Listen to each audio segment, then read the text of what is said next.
Welcome back to the Frizz and the Grizz podcast with your hosts, Prudo and D.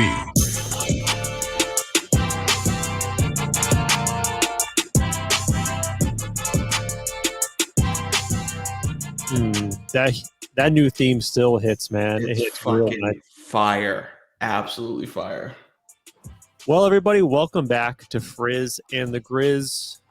My name is Trudeau, joined by my good friend and co-host D. How was your week, buddy?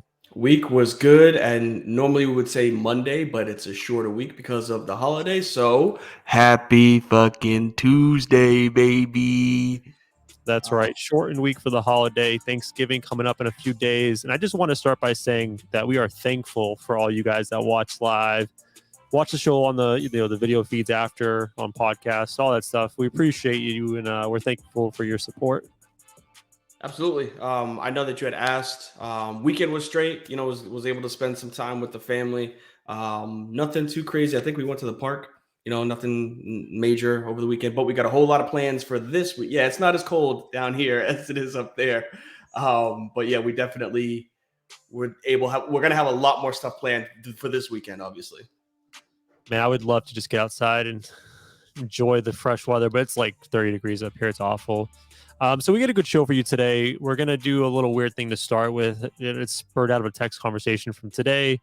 We're going to talk a little World Cup because I actually suckered D into watching some World Cup, and he actually was digging it. You were texting back and forth during it. A new segment we're going to do called Is It Anything? A stat-oriented segment. Frizz's 5 as always, and I think it's holiday-themed. We'll see. Talk about NFL coaching, and then the wrap-up. So it's a really busy, full show. But Darian, let the audience know what we're starting with and how we got here. So I don't know. It's just a random thought with the World Cup. You see a lot of things happen, such as like missed kicks or kicks that hit the crossbar. And it made me think. It was just like, what are some of the like worst sounds to hear, as sports relation? And the first thing I thought of was like when you're playing basketball, like you love certain sounds, right? If you're playing basketball on the hard court, especially outside, you don't love the swish. You hear the chain, right? Oh, that too, yeah. But you hear the chain going through, like you're like, this is an incredible noise. They hear the crack of a bat. But like where we were going, what are some of the worst sounds to hear?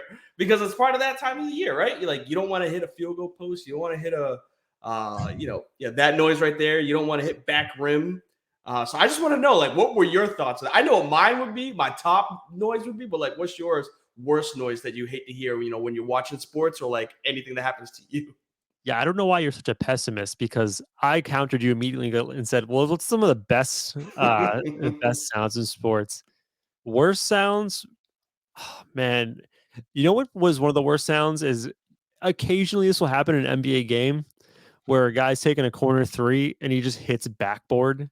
You hear the thud of the backboard. That hurts. That hits home, man. That's embarrassing.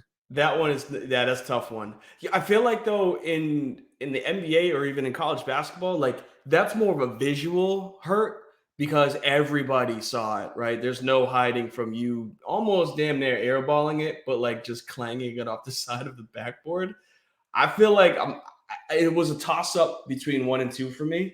The noise that a puck makes when it hits the crossbar, that is like, oh, because you were so close. Right, I think the crossbar or like the poles around a goal is like 2 inches, if that. Small, so yeah. So it's like you were that close to banging in a goal, and you hear that, and you're just like, "Fuck!"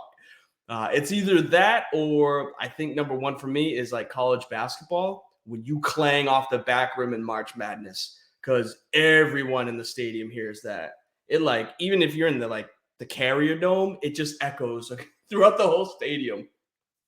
I think one thing you got to consider is like which sound brings the most embarrassment, right?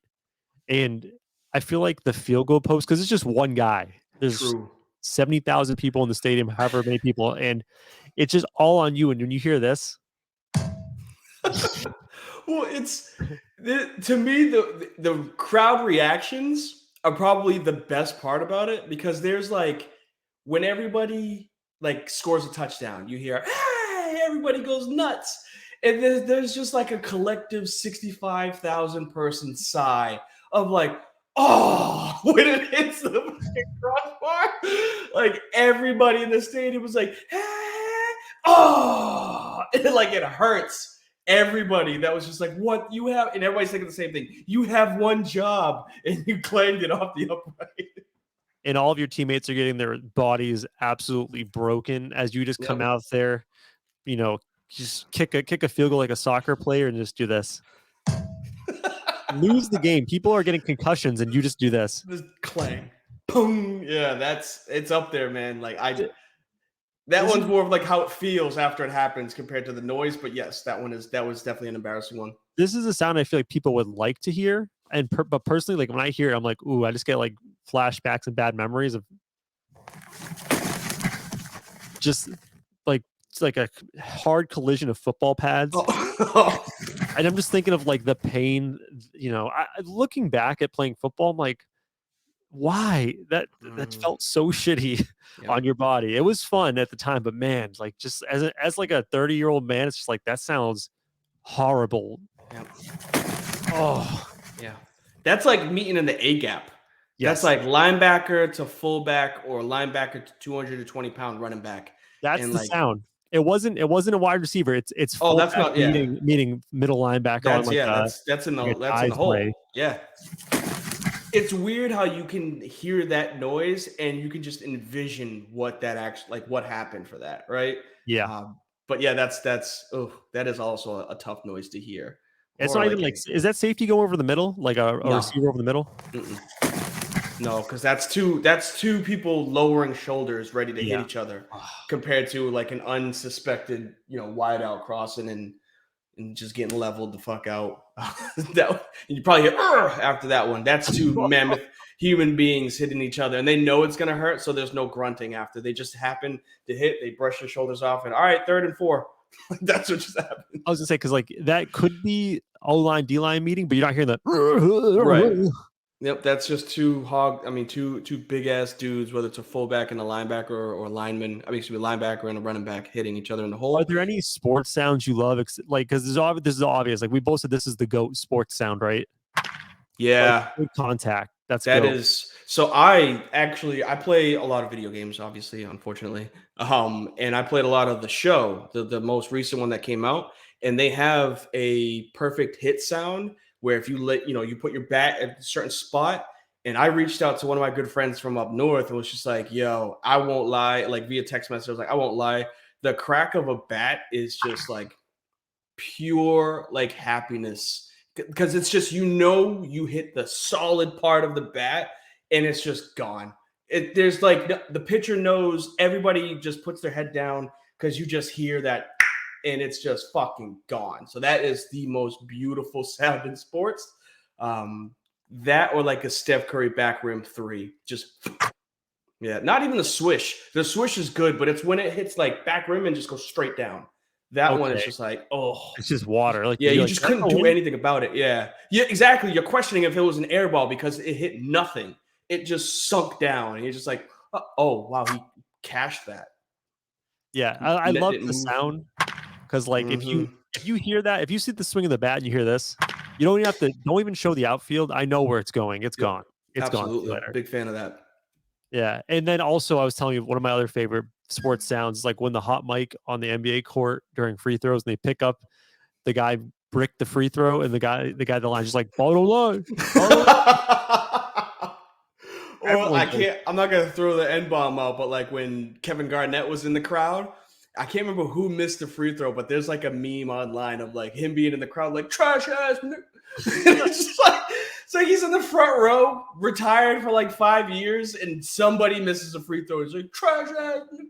It's like, damn, bro, like let him live, right? you gotta. He heard you. Like everybody heard you in the stadium say that. Does that man do anything not intense? He is the most intense athlete I know.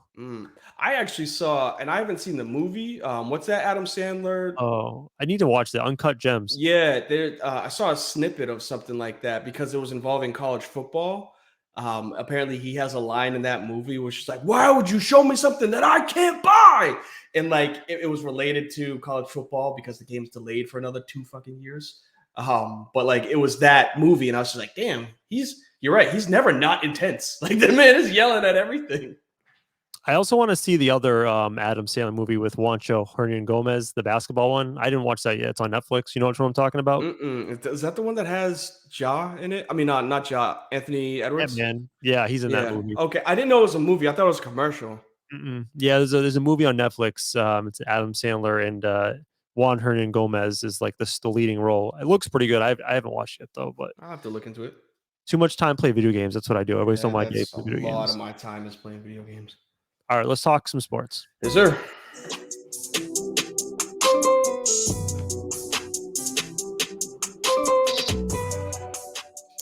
All right, so like I alluded to at the beginning of the show, I suckered you into watching some World Cup, and I gotta admit, like it was an up and down experience for me. I don't know. You are like kind of.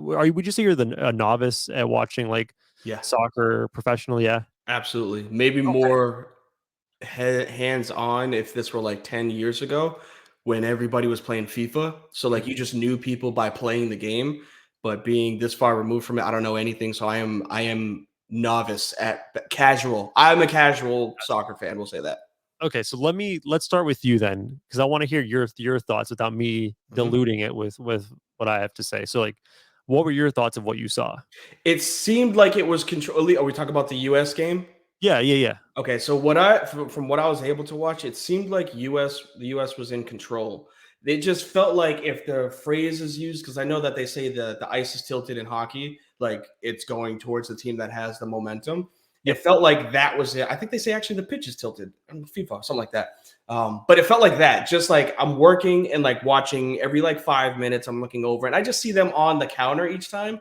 And I watched it for that reason because of the way that you broke it down last week when you said that they are a counterattacking team. They'll invite in, and then once they get there, they're on the run. And I had noticed a few things about like doing that, but I saw the goal and I was like, that's a dope goal. And then I saw the penalty and I was like, ooh, late into a game, like 80th minute, it was 100% a penalty, but it's just like, for me, I would look at it like, you got to be smarter than that. Like he was looking upfield, not towards the goal, and you made a defensive play. So like, again, me being a casual, I don't know if that's the right thing to do, but I just looked, I was like, I feel like you probably could have defended him a little bit better than what you just did right there. Yeah, I mean, it was a poor tackle to give the penalty up. It was weird. It was definitely like a tale of two halves for that game. And after the first half, I'm like, dude, the USA could probably beat England. Like I felt like really excited and confident. And it's weird because in the first half, Wales played that defensive style. They invited the pressure. They were very um You said that too. not non-aggressive, I guess. I don't know if there's a better term, but like they didn't press hard. So when the USA had the ball, they didn't try to press and force and pressure the United States. And I've watched a lot of them in qualifying. The USA wants to play this ball control style and methodically make their way up the field. They want to possess in the opponent's third, kind of like, slice and dice and pick them apart. Mm-hmm. And it was working well in the first half because Wales wasn't pressuring them. So the USA could sit back and just kind of control the momentum. And then in the second half, Wales decided to put in a substitute at the center forward. And they said, screw it, we're just going to attack, attack, attack. Because they had to. I mean, essentially, after the Iran game, you're playing for second between USA and Wales because Right. Iran, we see they're trash. So, like, if whoever wins that game has a huge advantage. So Wales came out and was aggressive, and the United States tried to play that controlled style of football, but they're not very good at doing that while the pressure is being applied. Like good teams like England, if you pressure them, they'll break you and go right through you. You know what I mean? We're Yep. not quite there yet. And when things got tough for the United States, they almost like panicked and said, instead of like saying, let's make 10 good passes and take one good shot, it was like, let's take one pass, try to force a pass to the forward, and we lost the ball every time. Uh, it was definitely disappointing after the first half. I thought going in it was going to be a draw, like because I think they're pretty closely matched. Mm-hmm. However, based on how they played in the first half, the outcome was super disappointing. The goalkeeper was really good. Matt Turner was awesome. He had that save. Honestly, it was a draw. Like I told you this, it was a tie that I thought we should have won and also lost. Yeah, and it's funny because like the two different perspectives, again, me being novice, I felt like when I was watching, I had seen Wales come in and then US take off, but apparently not exactly how it was. But that's just me again watching, but not really paying attention to it like a soccer fan. Well, So I'll do my best to a little bit, a little bit better for it. you're right. The second half, they were bombarding us and we were absorbing the pressure. I think what happens a lot in soccer is, and I hate this philosophy, is some teams will get up a goal and like they'll say, okay, let's milk the clock at the last Yeah. 30 minutes. And the USA was like, all right, Wales is attacking the shit out of us. Let's just try to absorb as much pressure as we can and like get out of this thing.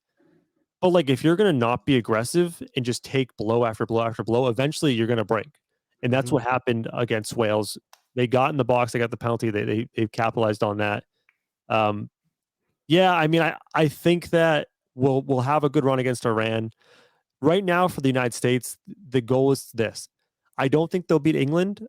The goal should be, can we get 1 point against England? Can we get a point and then beat Iran? If we have 5 points, we're looking pretty good.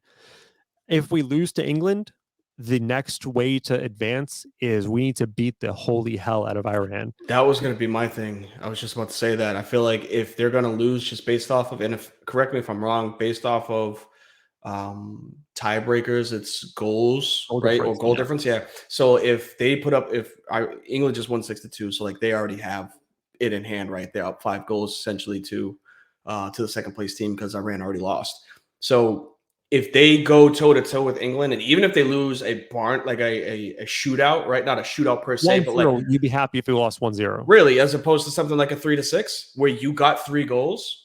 So it's differential. So like if we score 3 and Oh, you score okay. 6, it's a -3. Gotcha. I So thought it we was want to how many limit you the scored damage. compared to everybody else. Yeah, Okay, you fair want to enough. limit the damage. So yeah, I think realistically, England should be able to beat us. They should be able to beat Wales, and then it comes down to who beats the biggest shit out of Iran. Is it Yeah. us or Wales? The one thing I'm worried about is, so if you know anything about the Wales and England, obviously the United States and England have a history of animosity from the Revolutionary War. Mhm. Wales and England really don't like each other. They are, if you look at a map, they're essentially bordering each other. England actually historically tried to take over Wales. So like there's definitely some bad blood between those two countries. So I would expect Wales to fight tooth and nails against England. And plus, England's also going to be playing Wales in their last game. So if England beats us, they beat Iran, they don't have a lot to play for in the last game. They might sit a couple guys, go easy. And if Wales can tie, it puts us in a bad spot. So I think overall, like, yeah, it's good to be here. Disappointing first game. And we need things to work out right now for us at this point to advance. Yeah, it's tough when only two advance. Because like that game, that was a game I felt like, at least from what I've seen, what I saw, like US could have taken that. Even if it was just 1-0, they could have. I know that you're saying that there was that Wales was on the attack more in the second half. They were, yeah. At least it looked like the goalkeeper got a hand on it on that penalty kick. Not saying that he should have saved it, but it was just like he guessed right. He And did like guess right. he guessed right, and he's still very close. So it's like they were just that close, literally 10 minutes away. And then I think it went into like 15 minutes, not 15 minutes, but it was like So 10 minutes of extra time too. I want to bring up that to people who are new to this World Cup, because like in the past, in any soccer league in any World Cup in the past, what's happened is, Four. let's say you have a ton of injuries or whatever, and like 10 minutes of actual game time comes off the clock. At the end, they add that time on, but the referees are usually like, they only add about half generally. So they'll give 4 or 5 minutes. They've made it a point in this World Cup to say, if 10 minutes go off the clock, you're putting 10 minutes back on the clock at the very end. So they are really emphasizing playing the full 90 minutes. And it's crazy. I've seen in one game, I think they added like 12 minutes of stoppage time. So the game's going long.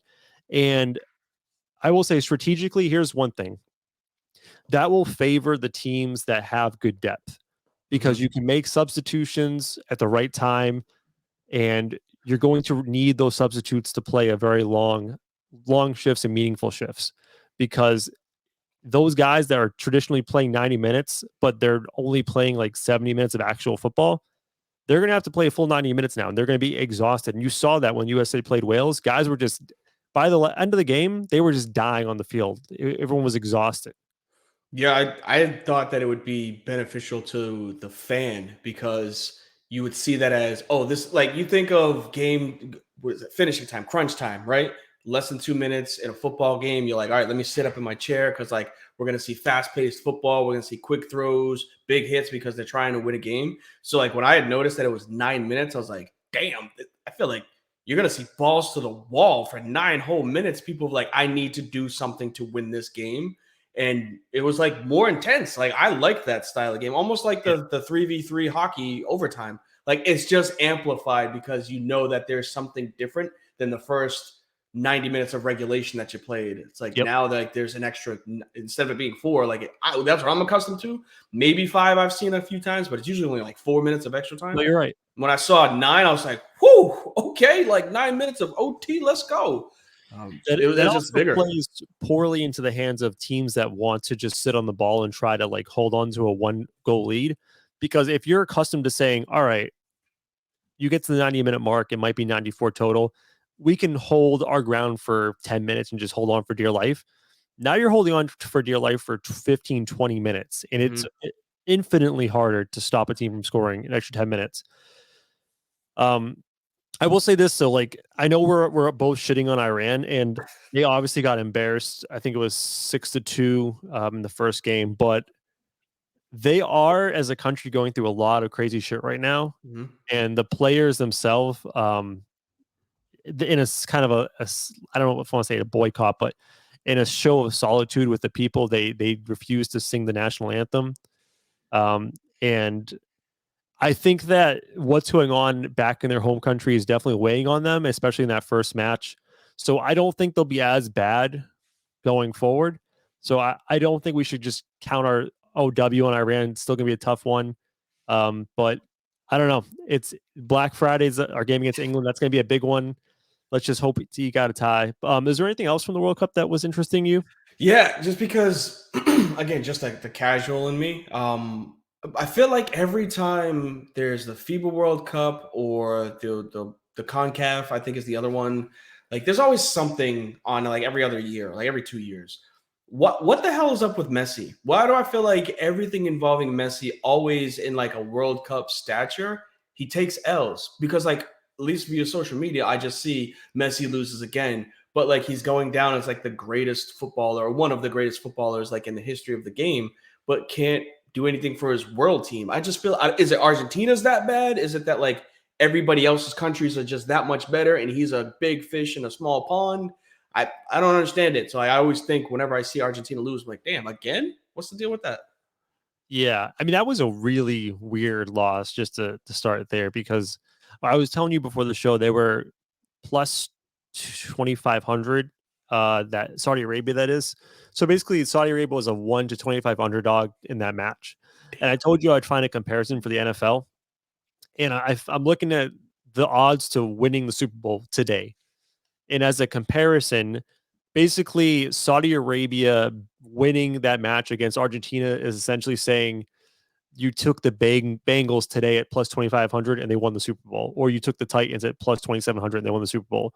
So that's the kind of odds you're getting. So, like, if you imagine today the Bengals run the table, win Super Bowl, that's kind of like how improbable it would be for Saudi Arabia to beat Argentina.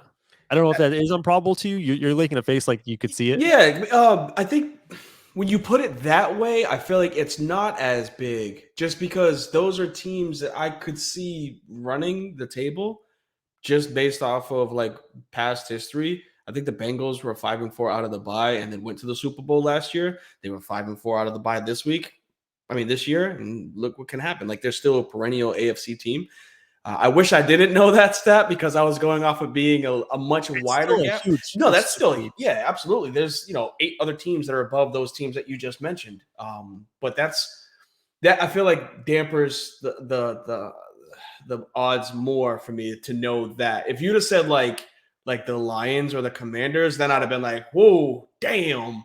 But mid tier team could still make it to the Super Bowl and win the Super Bowl. It's still not bad. I mean, I'd No, take the it's shit out of those odds, right? Just value wise, based off of what we talked about on our earlier yeah. shows with gambling.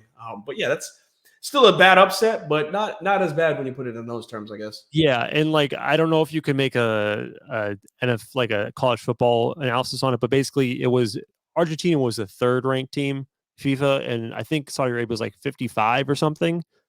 So you're looking at like who's third in college football standings right now? Oh, That would Michigan. be Michigan. Yep. Who did they play this weekend that they almost lost to? Illinois. Essentially, it would be that, right? It'd be if If if they Illinois pulled lost it to off. Illinois. Yeah. It's doable, but like you're not going to go into that saying, "Oh yeah, Illinois is going to win Right. this thing." Absolutely. That makes sense.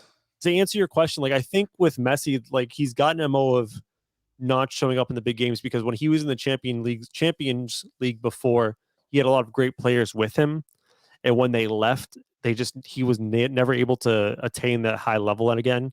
And I don't know why that's the case. He's one of the greatest players of all time. I think maybe you're looking at like he is a center midfielder, and that's almost like the point guard or your quarterback of an NFL team where you're doing a lot of the distributing, you're running things through you, the offense. And if you don't have guys around you to finish and do the right things, you're going to struggle. So almost like if you think about LeBron with the Lakers right now, like we all still think LeBron's a very good basketball player, but if he doesn't have the pieces around him, he's not going to succeed because he's a distributor. Makes sense. That's kind of like what Messi has been going through. They still shouldn't lose that game, but like that can maybe explain some of his struggles. For World Cup wise, or at least the larger capacity games, not just him playing against. I don't even remember. I don't even know who he plays for. He used to be Barcelona, but I think he's been away from Barcelona for a very long. Did he play for Real Madrid? I don't know, but I know he did play for Barcelona at one point. So yeah, I can see that being a thing, especially in the world. Well, you don't have as much talent. Sometimes you just don't have as much talent on those World Cup teams. You might be the big fish in that. Argentina's pretty good though. Yeah. Well, hey, I don't know. That's what I'm saying. I know that there are teams that have really good players, but the country itself is really bad. Yeah. He actually right now he's playing for PSG, and that's a very good team. They have Mbappe from France, so he has some good help there. All right. Is that all we got for the World Cup? I think it is for now. All right. Word.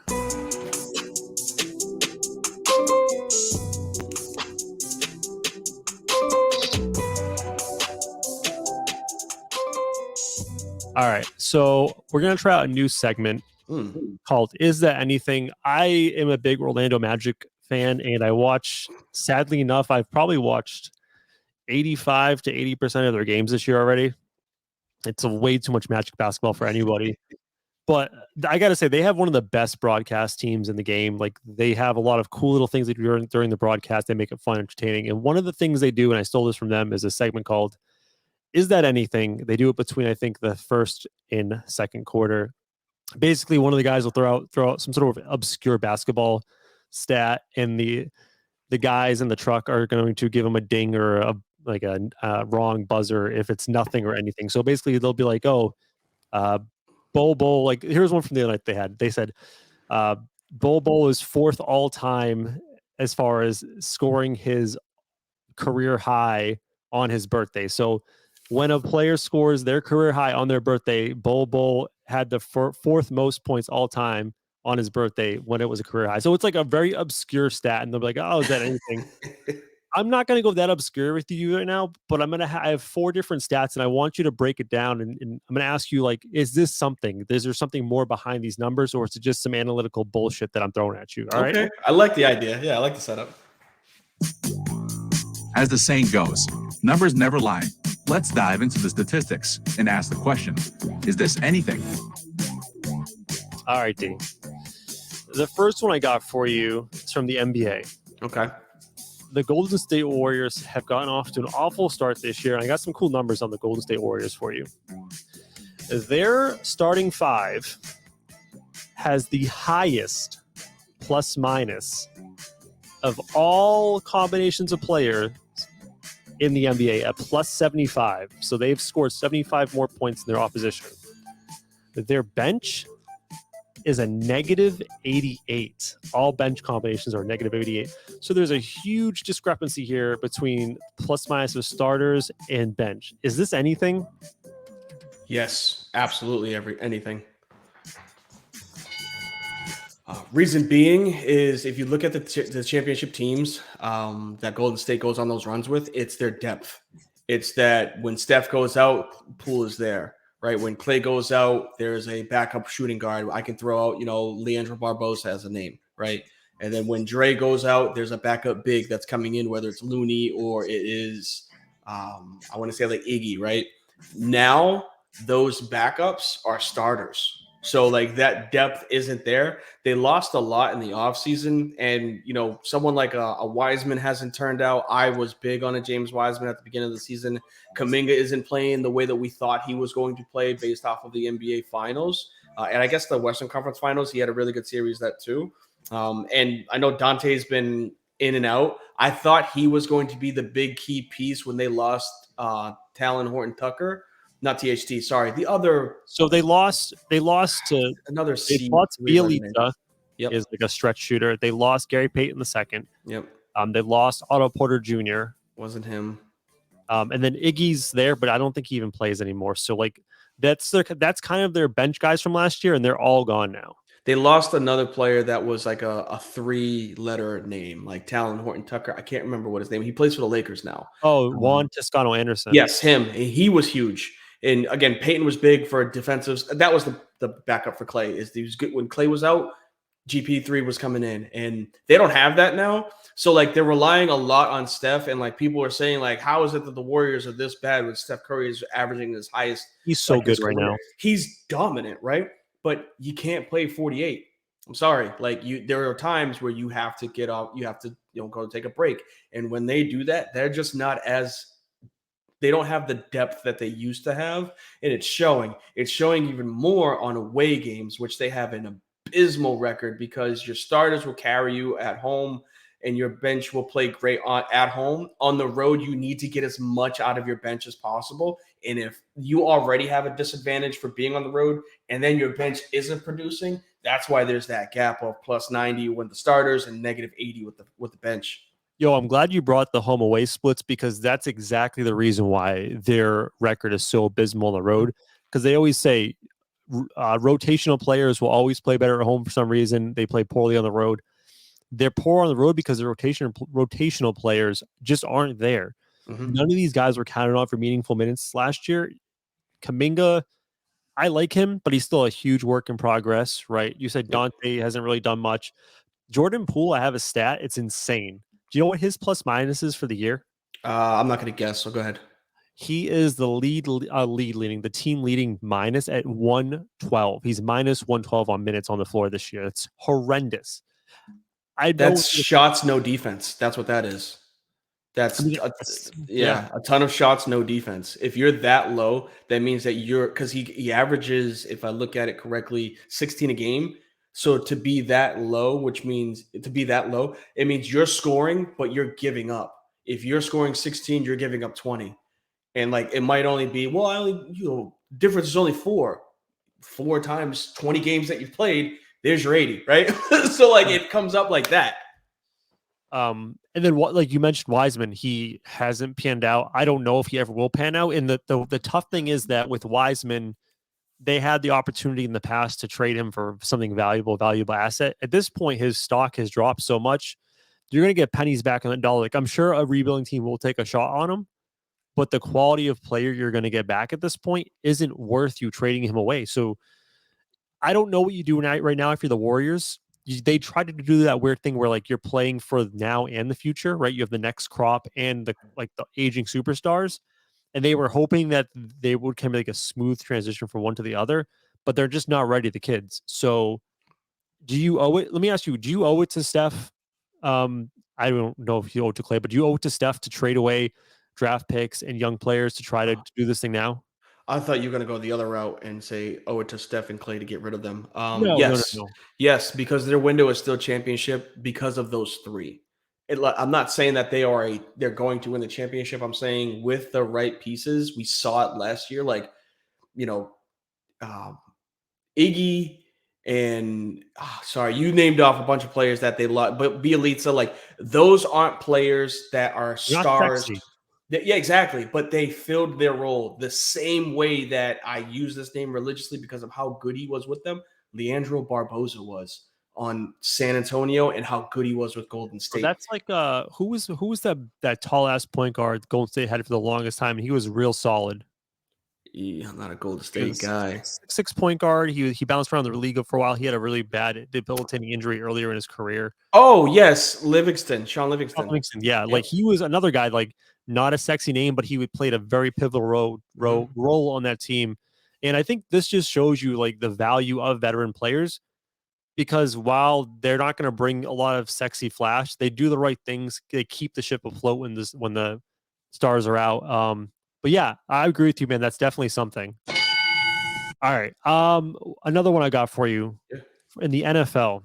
Is this something? All right.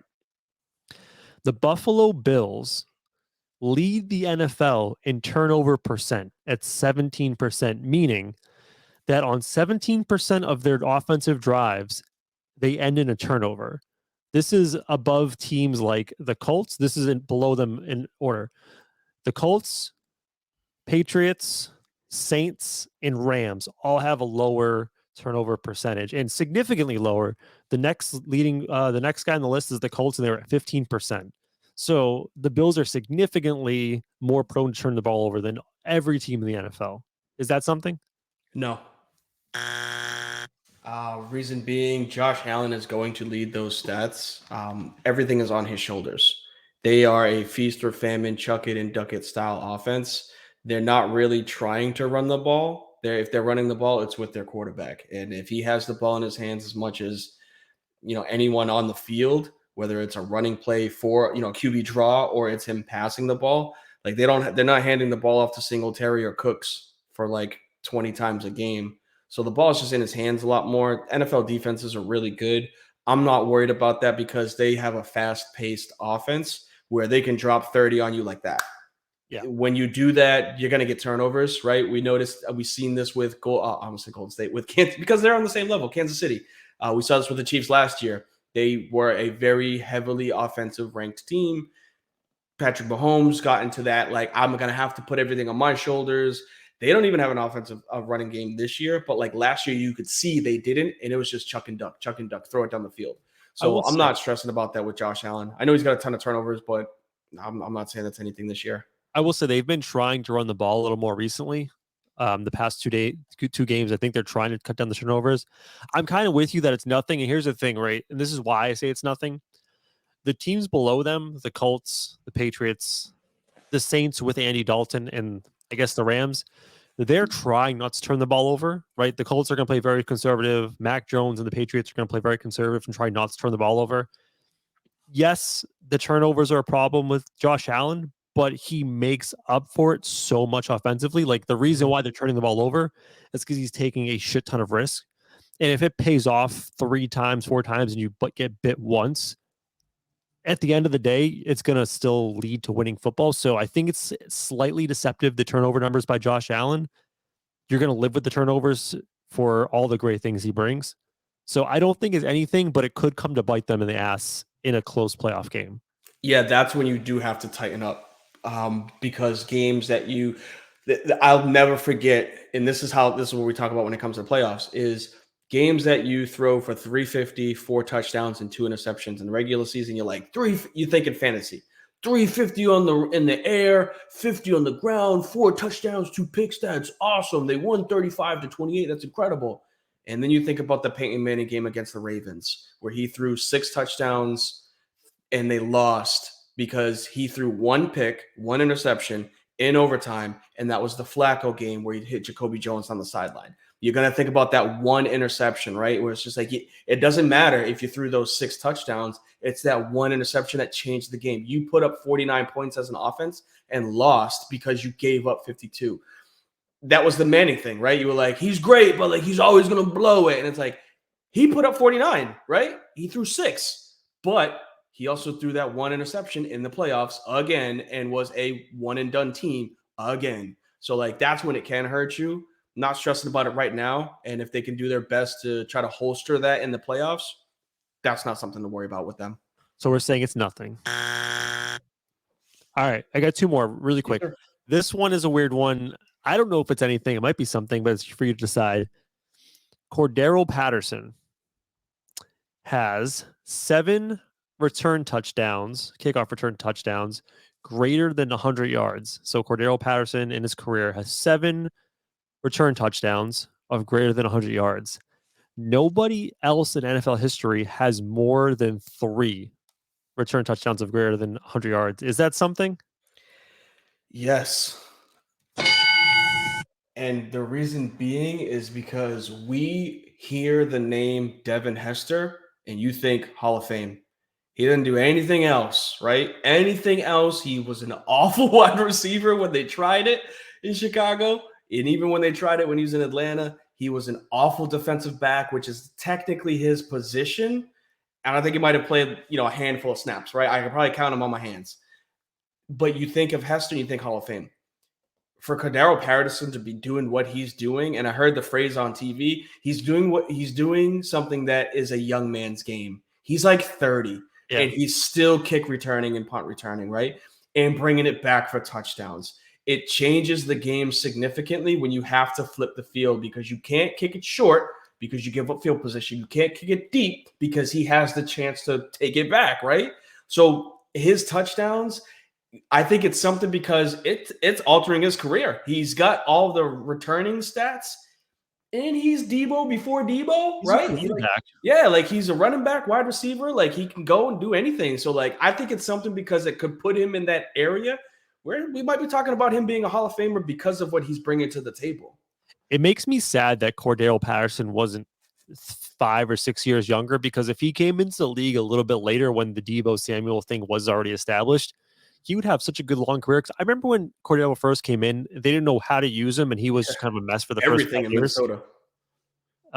I took this a different route. I agree that this is something, but I took it a different route because I don't fault Devin Hester for not having as many because back in the day, if you remember, the kickoff line was pushed back, I think, to the 20. So it's harder to have those big returns. I thought of it this way. If Cordero Patterson's the only one with 7, we've witnessed the death of the kickoff return specialist because I remember back in the day, Devin Hester, Dante Hall, Darren Sproles, these were guys that excited you when they had the ball. Josh Cribbs. Those guys are all dead. We've killed off the punt returner, kickoff returning specialists, the exciting ones. No one does this anymore. I think before yesterday, there was only one kickoff return thus far in the NFL. It was week 1 for the Ravens. So we've completely taken that out of the game, and I understand it's for safety, but man, I miss those days of the electric kickoff returns. Yeah, I think they mentioned it on Red Zone. The punt, as much as I don't want to talk about them, but the punt return for a touchdown in the Patriots game was the first one of the season. There's just no special teams touchdowns anymore because of safety rules. There's no double blocks on the outside. They've cut back on the crackback blocks. There's no wedge for kick returns. You can't have 2 people trying to, create a lane. They changed the game. Granted, I don't ever see they don't tell us this, they just cut their ass. So you don't see the season-ending injury for the R3 on kick return, right? You don't see that. That's not on SportsCenter. Right. He gets injured. They fill in another practice squad player. He's done for his career or his season, right? So I don't know anything to compare it to, but I know with the kickoff moving up, they're even filtering it into college football, which kind of sucks. But the kickoff moving up, less blocking that you can do for kick returns, less stuff that you can do as a kicking team, and kickers just getting better chances to boot it out of the back of the end zone. Yeah, it's a dying facet of the game, and I love it. That was my favorite part of playing football was punt return. The punt return is the most exciting play in football when it's executed correctly. But when you catch that and you make the first man miss, you're just where am I going? And you can see it lining up correctly. You can see it lining up perfectly. That's nice feeling. I didn't get a chance to take any back at UMass, but I took a ton back in semi-pro, and it was phenomenal every single time. Every single time you just saw it happening. You're just this is 6. 80 yards down the field, this is 6. It sounds like fun when it works out well, but man, if you misread it and try to return that thing and you get leveled, oh God, help you. Oh, yes. Well, you brought up the Patriots, and that is the subject of our last Is That Anything? All right. Oh, and then let's just put a bow in the last one. I like it. So we're 3 for 3 right now. We agree. We agree. All right. And I think we'll agree on this one. The Patriots, the New England Patriots that everyone loves around here, are 6-4 on the season. They're in the wild card position right now, 6-4. Only 2 of those 6 wins are against winning teams. Both of those wins are against the Jets. Is that something? It's absolutely nothing. Like they are. Look, I'm glad that we can talk about them again for those fans that want to talk about them. Patriots are done. There are better teams in the AFC. I'm pretty sure if they stopped the playoffs or like the playoffs started, I know they stopped saying stuff like that because of like people can die, but I'm pretty sure the Bengals are a better team than them. Like I'm taking the Bengals. If the Chargers catch pace the way that they're supposed to, I'm taking the Chargers over the Patriots. So yeah, it's So absolutely nothing that they have. Well, maybe I'm thinking about it wrong. the question is, you're thinking of it wrong. Is the Yeah. stat something? Can you take something from the stat? Does it mean something in the grand scheme of things? See that I think I'm answering it incorrectly because I don't think it means anything. So I think it means something. I mean that I'm saying it wrong. I think that their wins don't mean shit. Like that's essentially it. Like they're not going to keep they're not going to keep winning because they're only winning against teams that have a losing record. Yeah. So the way the game works is, can you extrapolate something from that and apply it to the macro? And I think what you're trying to say is, Maybe it's just because I hate them so much that I can't even say it the right way. I just have such a bias against them. When I said Patriots, you immediately went and attacked me. Negative, just negative Nancy right away. I think it's a bit alarming for Patriots fans because I think that their wins are against the Lions. I'm trying to rattle them off the top of my head. The Lions, the Browns, Lions, Browns. Who else did they beat? More shitty teams. That's all I gotta say. More shitty teams. But yeah, they have very little quality. The Colts were the other one. Colts, another one, yeah.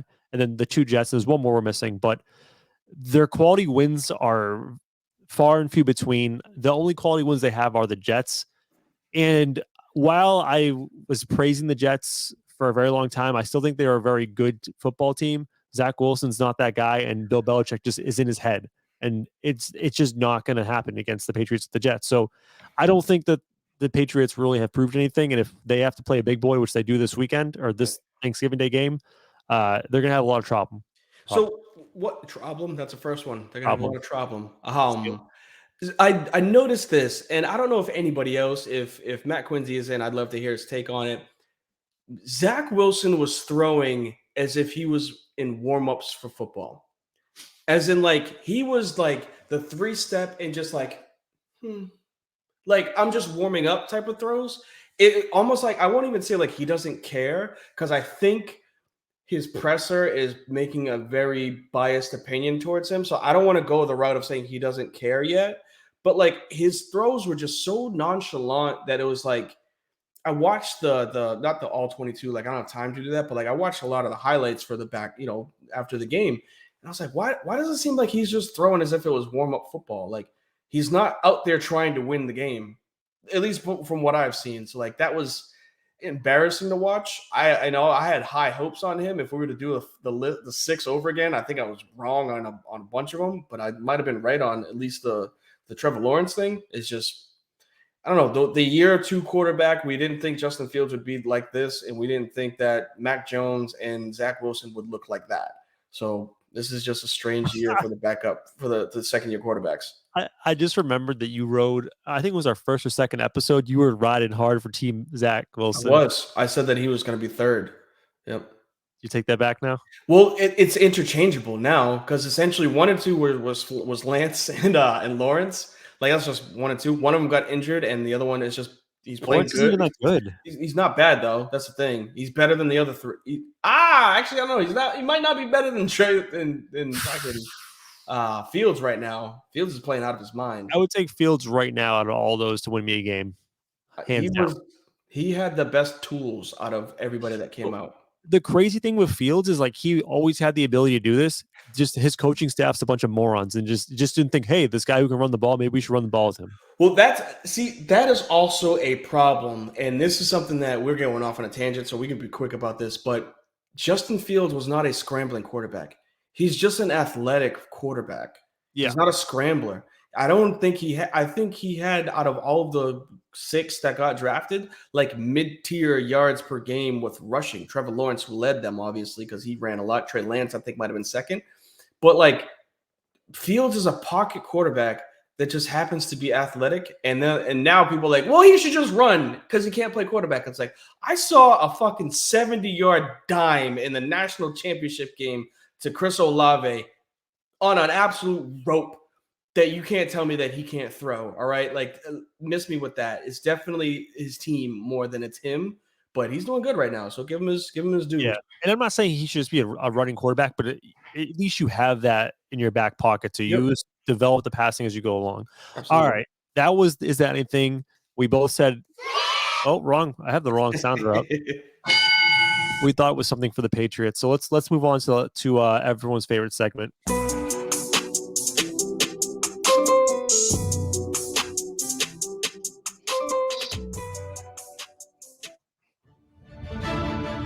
Prepare yourselves for the greatest and most unique segment in podcast history. Let's rank some stuff with D. It's time for Frizz's 5. Ooh. We just went right into it. No talking. Yeah, no talking. I like it. Let's get it. All right. So we didn't even talk pre-show what we're doing. So what are we doing today? So because we got it was definitely my top 3 for holidays. Thanksgiving is right around the corner. I need y'all to be thankful for everything on this earth, please, because you woke up today and you got to breathe. Like, be happy with that shit. There are a lot of worse things that could be happening 6 feet under. But this isn't a Debbie Downer. So what I am going to say is today's Fave 5 are going to be about my 5 Thanksgiving Day dishes. I'm talking about the food, baby. I'm talking about the best food. And so open table too, for those that are listening, and you can reach out to us tomorrow if you want to rate it on Twitter or anything like that. This isn't just sides. This is just dishes, right? So the food that is made, cooked, brought, prepared, all that on Thanksgiving Day. I'll let you get yours. But while we're doing this, remember, this my top 5. It ain't your top 5. Number 5, hit me with it, baby. What I'm going to start with, I'm going to go with buttermilk biscuits. Dog. And I'm talking like you can go Pillsbury with the ones that you peel off layer by layer, flaky wise. Put that butter in the middle. Bro, grandmama's hot butter biscuits are just bomb. I love me some biscuits. You know, I feel like you can't really do them wrong. They're interchangeable. You can bring them as a dish. Like, you can show up with biscuits and people will be happy. Or you can cook them, and when people show up at your crib, they're like, yo, you made biscuits. I appreciate you. So it's like interchangeable. You can bring it or you can have it already made. So that's my number 5. No, biscuits got to be in the top 5. You know, I like to use the biscuit as almost like a utensil, right? You hold the biscuit with the fork and you use the biscuit to get the food on the fork. It's a thing of beauty. I like it. And that's very true. That is what very do you think about the croissants? Because I like to do croissants as well. Croissant, different style. You know, people can burn croissants a lot. So like I'm a big fan of the biscuit over the croissant. All right. I dig it. So far, so good. All right. Number 4. And this is just, I'm sorry, man. We grew up in the ghetto. So ghetto people like ghetto shit. Hit me with that cranberry sauce, baby. And I know you say in the face, like I said, I grew up in the ghetto, so we had to deal with some ghetto shit. I don't even care about the cranberry that like looks like it's actual cranberry. I'm talking about tin can. Yeah, like you cut the top, you throw it on the dish, you pull the can up, and it's just a cylinder, right? It's a purple cylinder, and you just cut into it. That's what I grew up on. Like I said, it's my 5, it's not your 5. So I love it. If it's not at Thanksgiving, I'm usually upset because it's like, it's the fruit for me. Like, that's, if I'm going to have some fruit, I'm going to have me some cranberry sauce. So like, I got to have it. Cranberry sauce is a weird thing because at my Thanksgiving, I feel like you have to have it, but like, no one eats it. So it pretty much, it goes on a plate. It looks like the can itself still. Like, you just, that's what I'm saying. It's jiggling too. It's like, jiggling. Yeah. It leaves that table afterwards still as a can because no one has touched it because it's disgusting. That's why I love it, man. I'm telling you, ghetto people love ghetto shit. I think also, I think it's also more for the kids. Like the kids dig it. I don't know. Too sweet for me. But all right, it's your 5. I like it. Number 3, it's got to be the bird, baby. Got to go with the turkey. The holiday is for the turkey, right? So like, It's got to be in the top three. I don't care if it's baked, fried, or however broiled, stoiled, whatever you boil it, anything you want. I'm a big fan of it fried. Had it for the first time in the last 5 years, so like that is very underrated. As long as you don't over fry that shit. People like dark meat, so don't over fry it. Yeah. Baking it, I've cooked a 25+ pound bird before, and it came out incredible. Big ass Friendsgiving, so like I'm a fan of it. I cooked it, so like I love it. If it isn't there, am I going to turn away? No. Some people like chicken. Some people like ham. Some people don't deal with turkey, right? They just don't like the all white meat, and there's just not enough dark meat, right? So like some people don't want to waste their time with it. It takes a long time to cook. So I like it, but I know some people don't. I feel like turkey is the most overrated holiday meat. You have to like it's hard to do it just right. It's easy to screw up and make it too dry. Very I'm true. with you on the fried turkey. I've done that before. It comes out fantastic. I unfortunately did what you said not to do, and I over fried it. Was a little dry. But I think it belongs in the top three just because the holiday is about the turkey itself. I'm with you, but I would rather have that ham you were talking about. Give me the Yeah. ham over the turkey all I day. am ham over turkey. I just can't put it in the 5, unfortunately. So it's not there. It's not number 1. It's not number 2. If I have to go with the meat, it's got to be the turkey, just based off of it being that holiday for it. But number 2, dark meat, by the dark way. meat, 100% of the time, bro. I'm not chewing. I don't need jaw muscles to be stronger. Like, hit me with that dark meat. My guy. Number 2 is garlic mashed potatoes, baby. And it only went to garlic in like the last 5 years, because it used to be just the mashed potato, right? Everybody loves mashed potatoes. I don't care if you have them baked. I'm not going by baked, but I'm saying I don't care if it's baked, if it's fries, if it's anything involving mashed potatoes, it's great. Potato, actually. But garlic mashed potatoes, for me, incredible. Put that butter on there, man. Like the way that some people season their garlic. You can have scallions inside of it. You can have onions. You can have literally anything.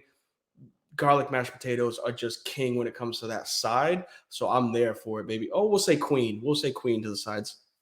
Garlic mashed potatoes in general deserves to be top 2. So far, so good. I'm curious like how you approach this list because I'm yet to hear a dessert item, and I'm wondering if desserts counted as your part of your top 5 in the dishes. Unpopular opinion. I'm not really a Ooh. dessert guy, honestly. It's not in there. So no pies. I don't really care for pies. I don't like the way that they're shaped. I don't like the looks of them. Not really a fan of like sweets. So like candy yams, anything like that. I don't mess with that type of stuff. I'm just not a sweet tooth guy, right? Oreos are my thing. So like that's basically it when it comes to desserts.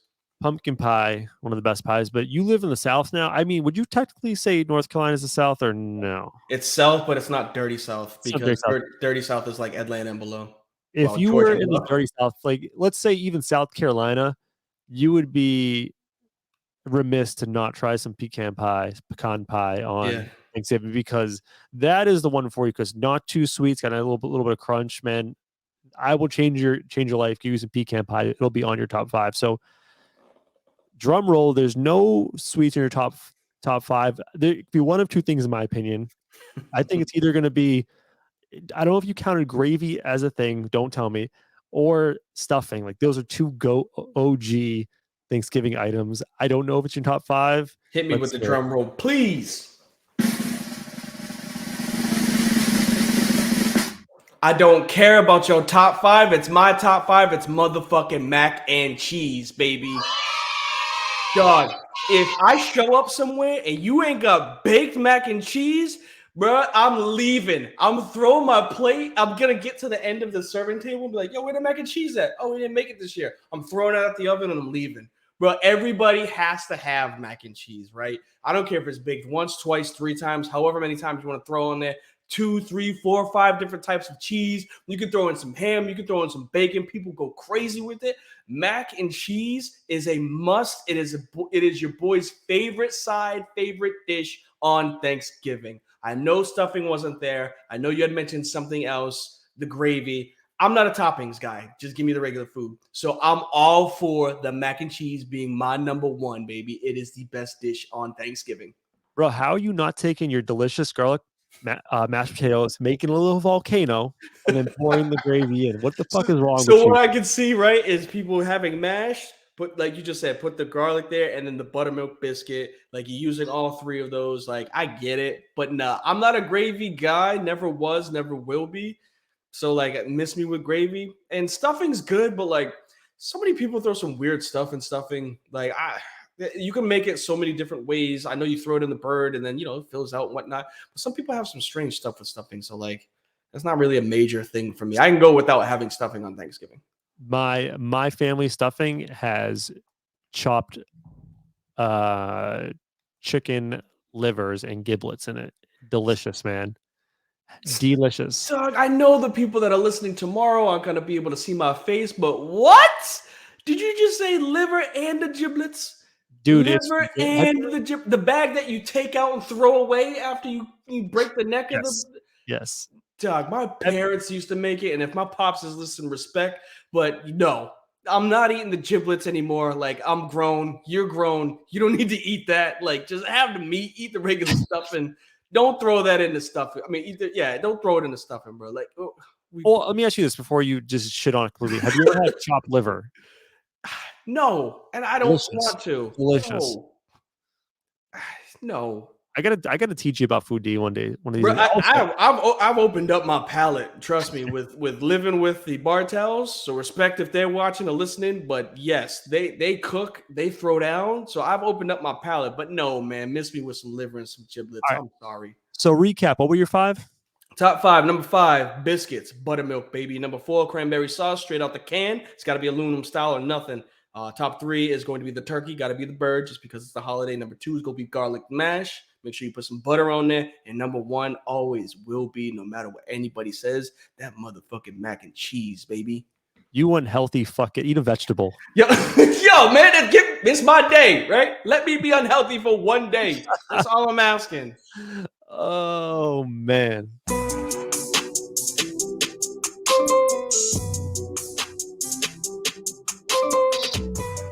All right. I don't know what we want to do. So we want to talk NFL hot seat. We want to wrap up. So do you want to just rat-a-tat-tat the NFL hot seat stuff in 5 minutes? Absolutely. All right. So we were just talking before the show, like we're getting to the point in the NFL season where we can kind of see who's who. We kind of know the bad teams, who they are, and see coaches that may be on the hot seat. We both agreed Broncos coach Nathaniel Hackett, see you later, right? Yeah, he's gone. Not worth the discussion. Who else were we debating? I know Cliff Kingsbury was the one that we were going back and forth on. That's a hot one. Yeah, I'm more of him staying because I think it's Kyler's fault, but you are on the right side of things of the organization. We'll get rid of him because they'll always blame the coach. Coaches, what was the word you said? Indispensable? Disposable. Disposable. Yeah. I don't think, first of all, I don't think Cliff Kingsbury was a great hire for that team to begin with. Like his resume in college was kind of trash. I think he was barely over 500 maybe with the Texas Tech team that had Patrick Mahomes at one point, and they had another, I forget who the other NFL quarterback was, and he was supposed to be this offensive guru. He can't make it work with Kyler. They've won 0 playoff games. They've made the playoff once. I get it. Like you can blame Kyler just as much, but at the end of the day, Kyler has a $100 million contract, and Cliff Kingsbury, who are you? So you get rid of the coach and you try again. Yeah, definitely quick numbers for it, just to put the cherry on top of it. 27-31 in college, terrible, and 27-30 in the NFL, terrible. So I mean that what the writing's on the wall for a Cliff Kingsbury type. And we were already questioning him as a head coach when he first got the job. So like, why are we doing this? Mm-hmm, absolutely. Las Vegas, I suggested Las Vegas as a potential hot seat spot with McDaniels. I think that he probably deserves to be replaced, but I know that Mark Davis is a cheap, and I don't think he'll do it. Do you think that McDaniels is a coach that should be fired? I would say 2 points to it. First, no. No, because you got to give him time, right? And it's not even just give him time, but like, yeah, the Devontae Adams, Derek Carr thing, like we wanted to be way more explosive. We're expecting them to be a playoff style team at, what's that, 3-7? I think they're kind of out of it. They'd have to rip off 7 straight. They just got a win versus the Colts. Or are they playing the Colts this weekend? I'm sorry, I misspoke. They played the Broncos. They played the Broncos this past game. They lost the Colts. Yeah. You know what I mean? Like, that's embarrassing. You got beat by Jeff Saturday, a guy who we thought was a clown hire. You got beat by him. Yeah. So, I mean, if this were next year, I could see it right away. But first year, not really, just because there's a lot of things. This was the back end. This was the second part of it. There's a lot of things that are up in the air right now. First is they still got the hook for Gruden, right? They got to pay him his bread, even if he was technically let go for certain reasons. Like that's a lot. It was like $100 million. Yeah. Like I don't think they're getting rid of him because of that. And then the whole Derek Carr stipulation with his contract, where like they could cut him this year or this off season and save like $40 million in money. So like this could be the year that they tank, get the quarterback that they need, cut Carr. Now they're back on the horse. Yeah, I'm with you that they won't do it. I think they should though, and I say this because you're like give them more time. It's only the first year. This year obviously is a complete disaster. They were supposed to be a team in the hunt of making the playoffs, but we have a sample size. Like he was the head coach of the Broncos for several years with Tebow, and that was a complete disaster. So we talked before about the retreading of these white guys as coaches. We're doing it again with McDaniels. Like he's clearly a great offensive coordinator, right? Like he was clearly very good and skilled at that with New England, but I just don't think head coaching is his thing. So I don't know. He'll probably get another year. I disagree if the Raiders want to be competitive. So we got rid of Hackett. Anyone else that we need to touch on? The Packers with LaFleur. I was pretty that one. That one's probably the sexiest out of all of them because if they don't get right, if they don't win a playoff game, he's gone. I think he's got the hottest seat out of all of them because Rodgers made it known that he just wanted his bread, right? He said, give me all the money that I want. I don't care if we don't get back Devontae Adams. I want the bread. So the Packers can't really move away from Aaron Rodgers. They can't trade him, right? Even if he was coming off of 2 back-to-back MVPs last year, can't get rid of him. LaFleur, you're going to go now 3 or 4 seasons in Green Bay, making it to the NFC Championship game and just losing. You're part of the tradition of Green Bay having 2 Hall of Fame quarterbacks and 2 Super Bowls to show for over the last 40 years. That's not good. So I think they get rid of him. I think, all this undertones. I saw a video online of like somebody posing as Aaron Rodgers and like walking into the office for Green Bay, sitting down. It's like, all right, Matt, what are we going to talk about? It's Coach LaFleur. He's like, no, I get it, Matt. So what do you think we should talk about? Because like he just owns the Packers organization, right? Yeah. So like he's calling Coach by a first name basis, I would imagine, on an everyday trend. So I think he's got the hottest seat and he might be gone even if they make the playoffs and they don't win a game. Bro, I don't know why, but Aaron Rodgers gives me such strong Kyrie vibes. And I feel like Aaron's going to be like, do the Kyrie thing, where Kyrie's like, we don't need a coach. Me and KD could coach the team. Aaron's like, man, we don't need a coach. Let me just call the plays, right? I mean, I think LaFleur will survive this because of the previous success. And we all kind of collectively know that offense is dog shit as far as skill positions are concerned. I do agree, like he could go and I wouldn't be too surprised, but I think they gave him one more chance at least at this thing. And then finally, you threw McVay at me in the chat, which I thought that was kind of blasphemous. Were you just joking or were you serious? Like McVay would be on the hot seat? No, I think he will be. Really? Because look what they did, right? They pulled the LA Lakers. They sold their soul for a championship and they got it. Look what happened after. That team is in some serious trouble. They don't even have Cooper Kupp now for the next couple of weeks because he's on IR. Matthew Stafford's been injured pretty much the entire season. We already heard about Aaron Donald retiring, right? Like last year he wanted to retire. He came back and you can kind of see he doesn't really want to be there anymore. So like there's just pieces around that team that I could see them getting rid of McVay just to say, hey, let's start all over. We don't want you to have to deal with being a rebuild coach or not even a hot seat firing. He may just leave, right? Okay. I agree with that because like you listed off all these reasons why the GM might take some shit for trading away all the assets and leaving them so barren. That's not on McVay, but I'm with you on the fact that like maybe McVay looks at this and says, do I really want to do this with Matt Stafford, who is clearly on the decline hard right now? We'll have to do a complete rebuild. Do I want to be here for that? I could see him. He was toying with the idea of being an NFL analyst just last year. So like I could see him walking away versus him getting let go by the organization.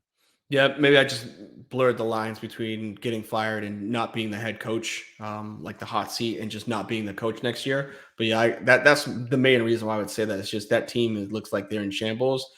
I could see the GM parting ways with him at the end of the season. This one wasn't on our list, but just because I know you're a Saints fan, I'd love to have your opinion. Do you think that the Saints head coach, I don't even know his name, Dennis Allen. do you think he would be a candidate to be switched out in this offseason? Yeah, expectations were really high, and this isn't even a Frizz firing off that he always I wanted Brian Kelly fired week 1. This isn't that. This is just saying the expectations were really high for the Saints this year. They were talked about being Super Bowl contenders coming off of the Jameis Winston injury, because I think he was 5-1 last year. And if you got 2 quarterbacks, you don't have one. He has absolutely fumbled this quarterback situation between Dalton and Watson and Jameis. Thankfully, they have some pieces, but like he's showing that his coaching record before he came to the Saints to be the head coach is like not good. The proof is in the pudding of what he was like before he came to. I think he was Oakland, right? Was he Oakland before? Yeah, not Las Vegas, but he was Oakland before he came to the defensive coordinator. Got promoted within. I like the hiring, but yeah, I could see them getting rid of him because the expectation was so high this year, and you're now seeing the trends of what it was like before he came as a head coach and what he's like after. Nice. That's it. One word. Nice.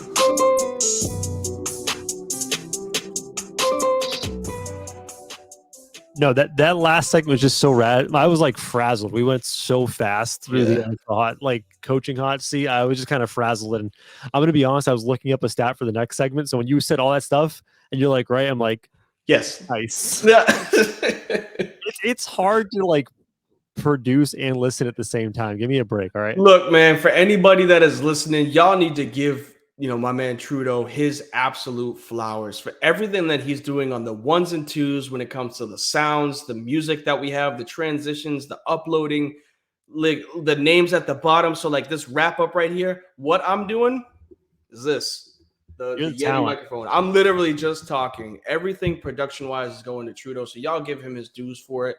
If we have a mess up because, it seems like somebody's not paying attention or, one music plays and it's supposed to be another, y'all can go to hell, right? No, don't do that. We want you to still listen to us. But everything is on his shoulders. He's doing a great job. What Darian's saying is I'm Molly and he's Stephen A. Oh, that is great. That is absolutely great. I love that. That is incredible. All right. So we're going to do this last segment, and I think it's going to be a repeating segment that we do every week. Basically, we got the idea from, what was that, 98.5? Yeah, the Sports Hub. Okay. We'll have to work. Yeah, Touch and Rich. Pretty much everybody on that network does it. Yeah, so it's like a rapid fire end of the show. You kind of wrap up some of the things that you want to touch on that didn't really fit into a segment today. So we're going to do this every week, kind of wrap up the show, and we'll each kind of maybe say a piece on something. And I got a little sounder for it. I don't know how we feel about it, and I would love to have some feedback from listeners if we like the idea of this as like our final segment. It's time to wrap up. But before we go, let's hit some topics we've missed. It's the final take round. You're right. It's got to hit a little harder after he says that word, like boom in your face. Yeah. I still like the song. Again, we sing it almost every night for dinner because my daughters. But quick wrap up. I wanted to hit college football. I know we didn't get to talk about it. Top 6 ratings just came out. Obviously, the top 3 stayed the same. I think top 4 did. Georgia, Ohio State, Michigan, TCU still in the top 4. Really good overall games for them. Some scariness. They pulled out dubs. I think Michigan struggled against Illinois. TCU came down to a last-second field goal against it wasn't Texas, it was somebody else. I got them mixed up. But TCU struggled against another team Baylor. That's what it was. It was Baylor. We saw LSU blow out UAB. They should. That's what they're supposed to do.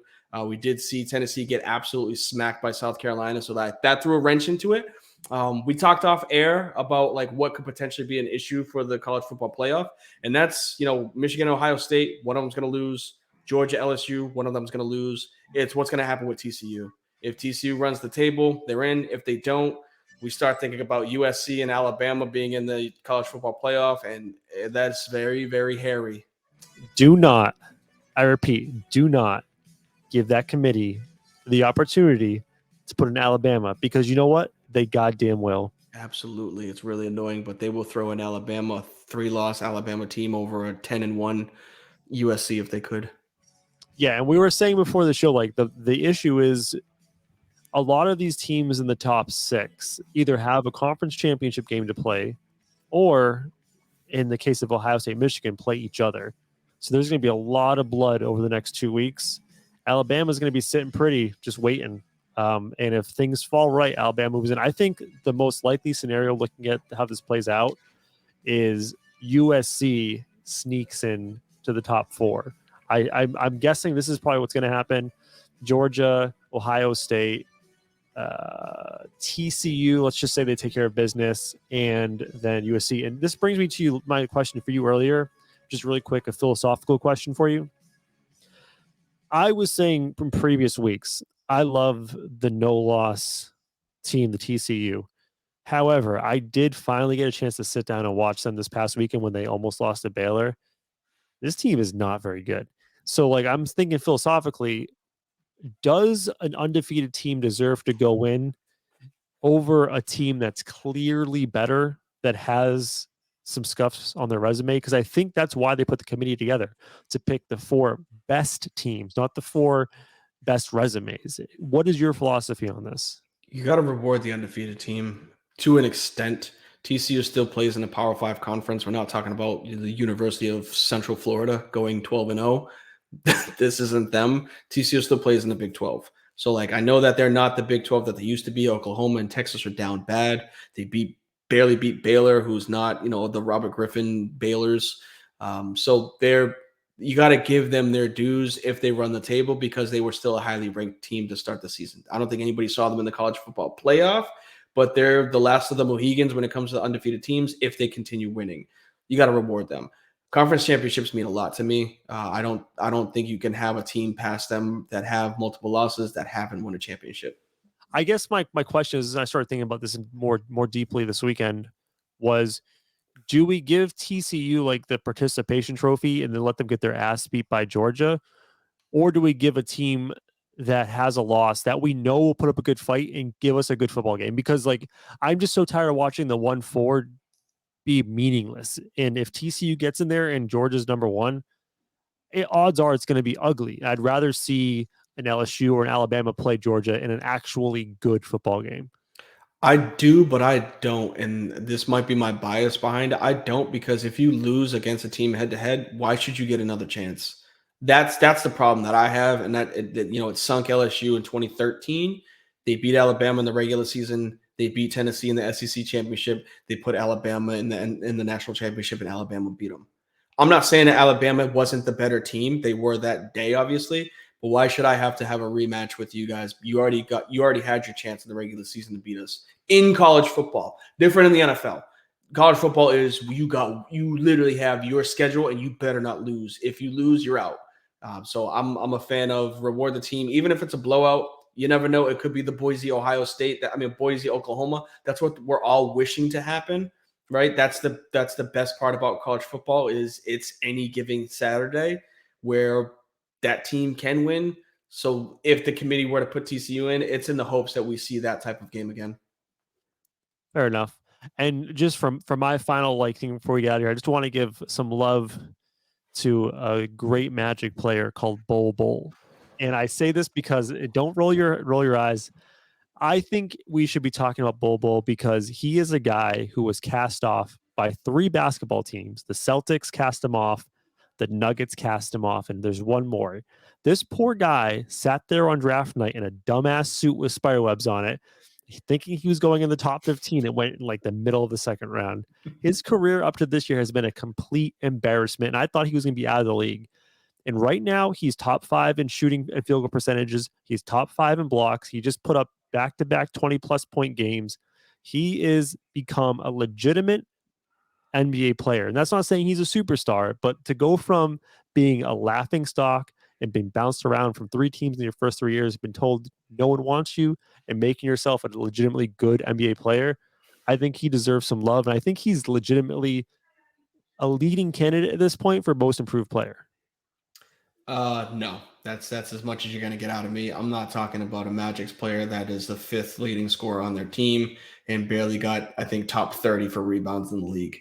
I don't care about your most improved. I don't care about his draft day stock. Look, the man is a great 2K player because of his height. He's not a great NBA player. I'm not even going to call him an average NBA player. You have a great way of thinking that somebody on the Magic is good, but no, I'm not doing any positivity. Call me negative, whatever you want to say, to bowl on the Orlando Magic. Listen, if you had a player of Bull's caliber on your team, maybe you wouldn't be like, I don't know, 12th in the West. He is probably the 4th best player if he was on the Lakers. I don't want to hear that right now, bro. He's probably better than your busted ass Anthony Davis, who can't even freaking stay on the court. We're not talking about Anthony Davis after coming off back-to-back 30 and 15s, are we? Don't. Yeah. Son of Manute Bol. And Bol might be the greatest shot blocker I've ever seen. Hats off to Bol. We love what you're doing. Keep up the grind. The Frizz The Grizz podcast is behind you. Yeah, no, part of it, maybe half, 50% is don't put me on that. Throw that hex on me.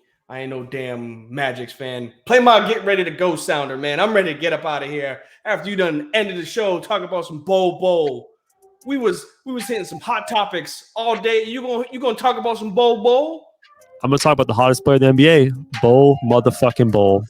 All right, guys. Thanks for listening today. We'll catch you back next week on a regular time on Monday, podcast on Tuesday. D, get him out of here. Yo, as I say all the time, take care of y'all mentals, take care of y'all physicals, take care of y'all bread, take care of y'all chicken. Y'all be safe. Y'all be lovely out there. Enjoy your Thanksgiving. Be blessed. Be safe. Happy Thanksgiving. Deuces.